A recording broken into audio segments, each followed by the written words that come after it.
C'est ça l'intro?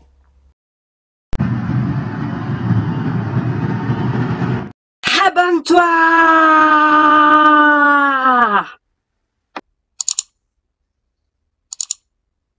Salut les Poképotes, on se retrouve dans cette nouvelle vidéo de Captain Nico, et Captain Nico, c'est moi. Et on se retrouve dans cette vidéo pour se déballer enfin du vrai, entre guillemets, du vrai Destinée radieuse.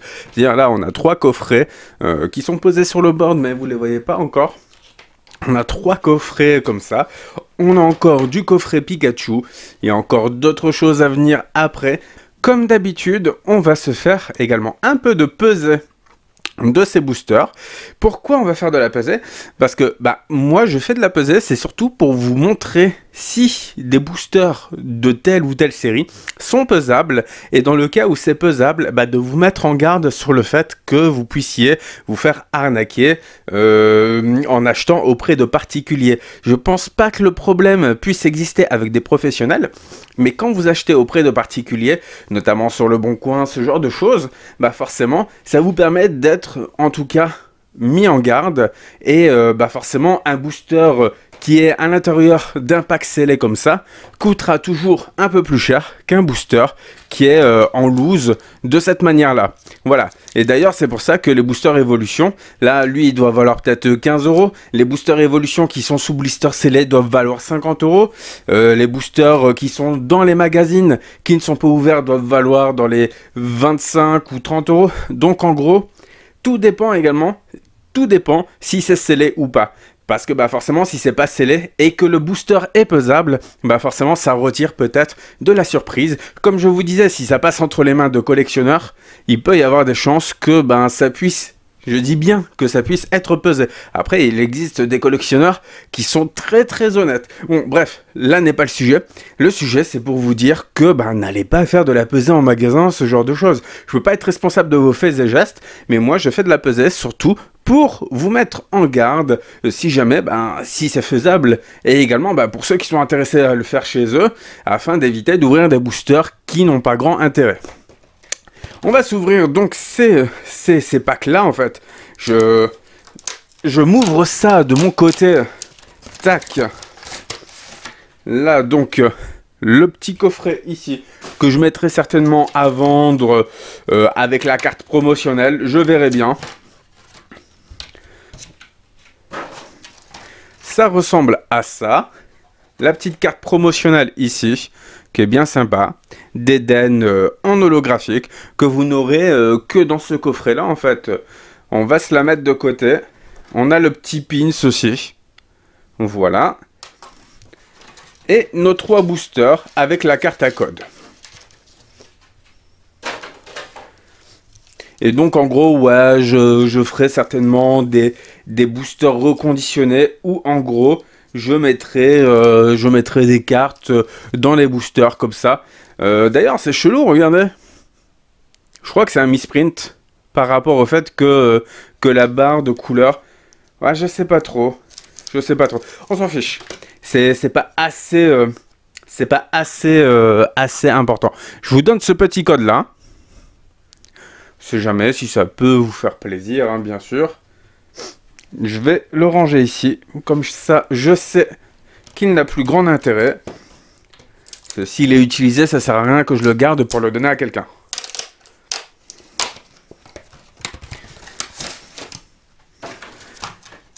Hop là, je défais un de mon côté parce que c'est plus simple comme ça. Je balance tous les emballages. Ici, Monsieur Glaquette de Galar, en holographique également. Voilà. Et le petit pins.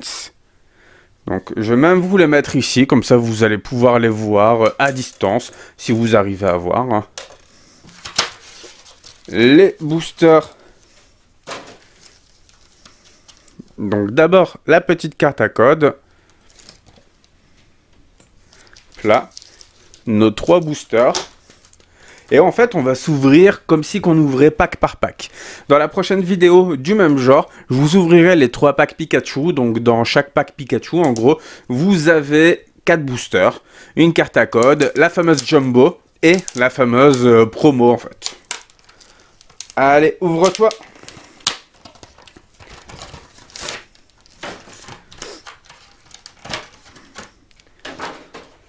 encore un Monsieur Glaquette de Galar. On va se les mettre bien au fond là, qui nous gêne pas. Et le pins. Les boosters. C'est bon, je crois que je préfère en fait ces nouveaux rangements pour les boosters en fait de cette manière là. C'est mis dans des trucs comme ça. C'est plus je sais pas. Et puis c'est marqué Made in USA. Donc peut-être qu'on a un packaging qui se rapproche de ce qu'on a aux États-Unis sur en tout cas l'intérieur du coffret. Là, on va se les peser au fur et à mesure qu'on va se les ouvrir. Je vous laisse noter les poids. Vraiment, si ça vous intéresse. Hein. Là, on est à 22, 25. Et c'est parti. Alors moi j'aime bien les ouvrir par le haut, quelque chose de bien propre, mais avec la caméra, bah forcément, vu que j'ai la caméra dans mon champ de vision, comme vous le voyez là, ça tombe en plongée comme ça, bah forcément je suis obligé de regarder le retour caméra, qui est pas forcément dans les temps, il y a un petit décalage. La petite carte à code, 1, 2, 3, 4, et là je vais faire 1. Ça, c'est l'Ultra. Et ça, c'est la Shiny. Voilà. Et c'est parti. Hop là. Avec Goupilou, Mustéboué, Lixie, Smogo, Craquenois, Énergie, Blanc Coton, Nigosier, Bol masqué, pardon. Ordre du Boss. Donc là, on a juste une reverse. On va se la mettre par là. Bon, ça commence pas très bien, mais bon, on sait jamais. Hein.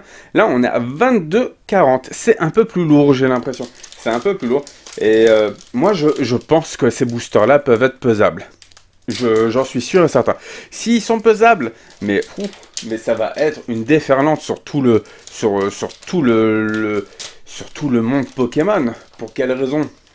Bah pour la simple raison que on aurait peut-être plus de facilité à trouver du Dracofeu Shiny VMAX. Je veux dire, ça remettrait 1, 2, 3, 4, ok. 1 et 2. On les fait glisser tout doucement. Ça remettrait en cause, on va dire, le fait que les boosters légers puissent être écartés. Et que finalement, on baisse le ratio d'une certaine manière. On augmente le ratio, d'ultra rare d'une certaine manière, en écartant les boosters qui sont pas intéressants. Normalement, on peut pas. Normalement, c'est pas pesable pour la simple raison que, à la place de la reverse, on peut avoir une shiny ou une ultra shiny. Donc, en théorie, c'est pas possible de peser. Une épée rouillée, j'ai rajouté grande. Ok, donc là, on a Motisma. On a Pyrobot en VMAX. Bon, vous avez vu. Ah! Je veux dire, vous avez vu, pas de surprise, mais trop cool. On a en fait le Flambino, la base, et on a Pyrobot VMAX, son évolution niveau 2. Mais vous avez vu, là le booster était plus lourd. Alors, je sais pas si ça peut être une généralité. Je sais pas si ça peut être général. En tout cas, pour le coup, on a eu quelque chose de plus lourd.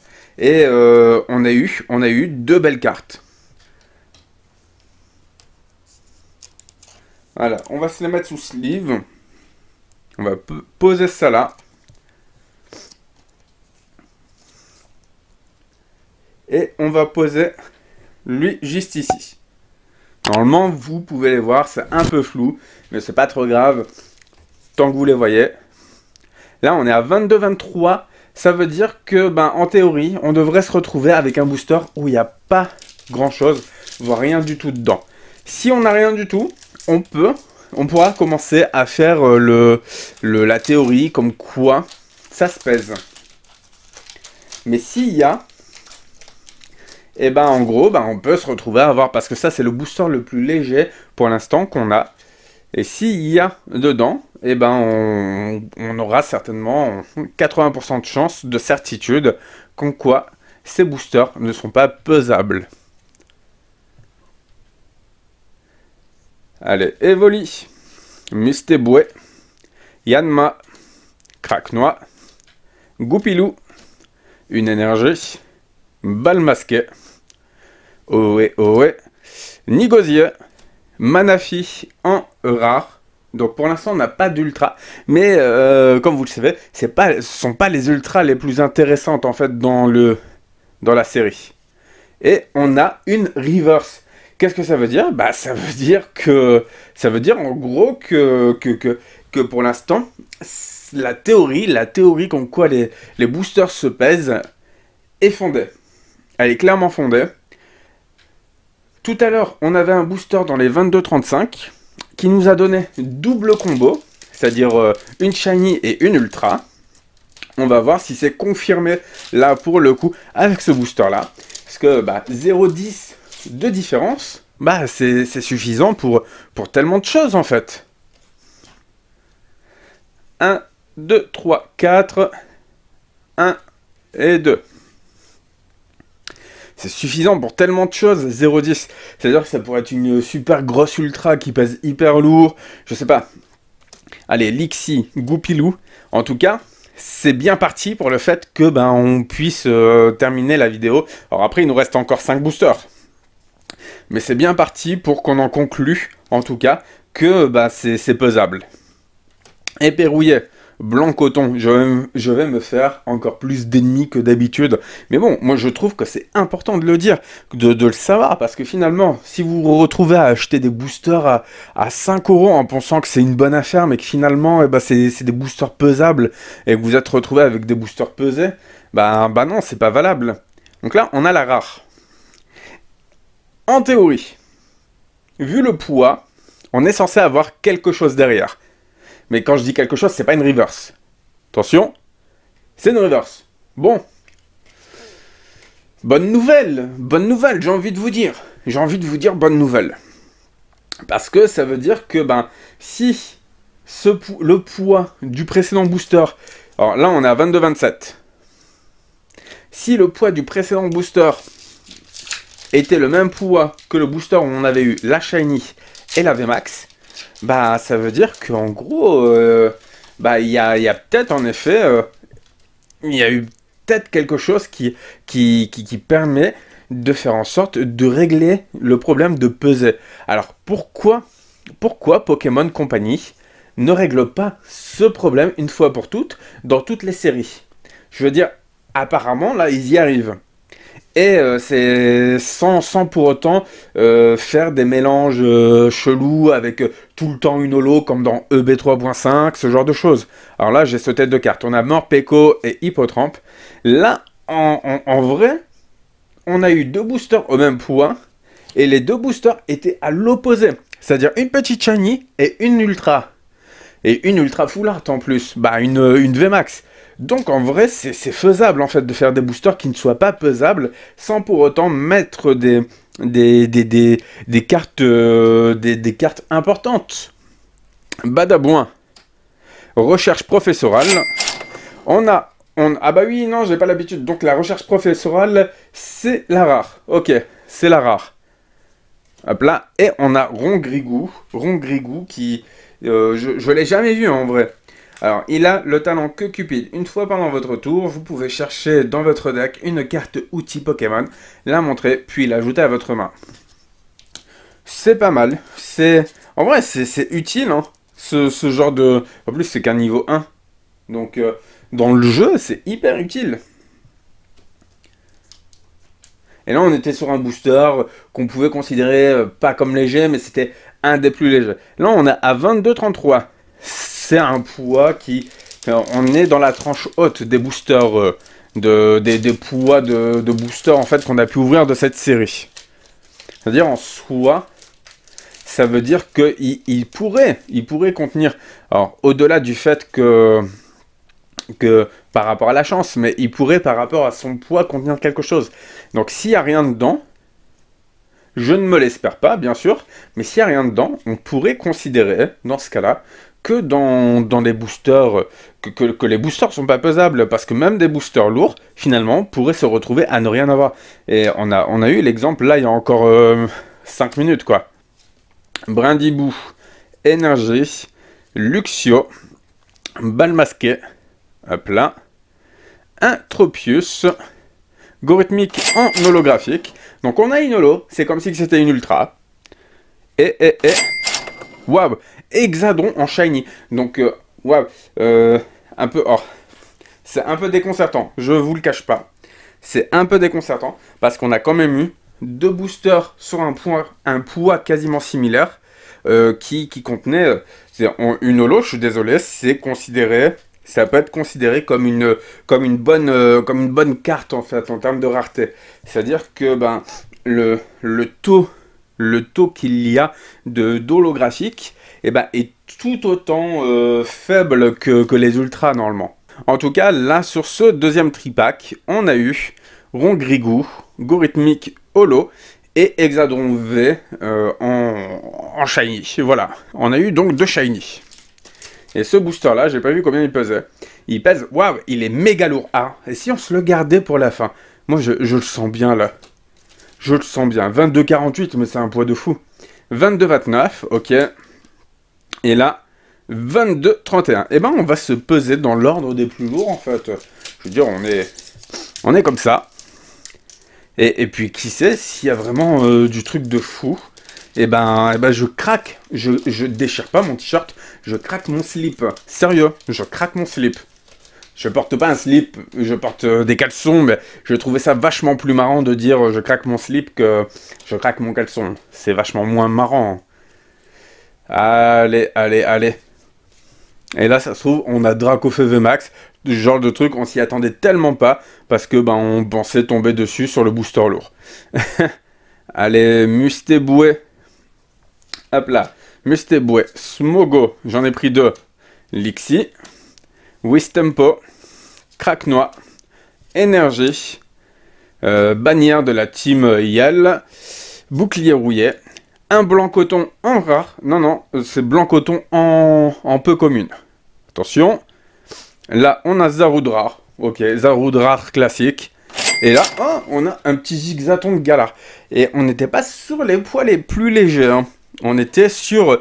On peut considérer peut-être qu'à partir de 22,30, peut-être qu'à partir de ce poids-là, qu'on arrive sur un poids où potentiellement on peut avoir quelque chose de correct.